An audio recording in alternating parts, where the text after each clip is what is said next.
ആകാശവും ഭൂമിയും മാറിയാലും മാറ്റമില്ലാത്ത വചനം പറയുന്നു, only one mediator, ഒറ്റ മധ്യസ്ഥനേ ഉള്ളൂ.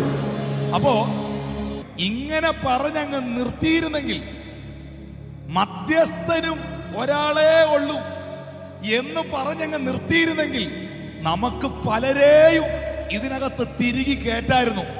പക്ഷേ അടുത്ത വാക്യത്തിൽ മധ്യസ്ഥൻ ആരാന്ന് പറഞ്ഞിട്ടുണ്ട്.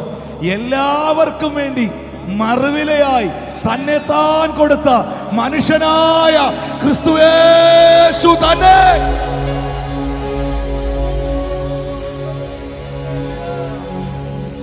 ബൈബിളിൽ എഴുതി വെച്ചിട്ട് ഇത്രയും കൃത്യമായിട്ട് ഒറ്റ മധ്യസ്ഥനേ ഉള്ളൂ. പല മധ്യസ്ഥയില്ല, പല മധ്യസ്ഥനില്ല, ഒറ്റ മധ്യസ്ഥനേ ഉള്ളെന്ന് ബൈബിൾ പറഞ്ഞിട്ട് നിന്നെ ആരാ പറ്റിക്കുന്നേ എന്ന് നീ തിരിച്ചറിയണം.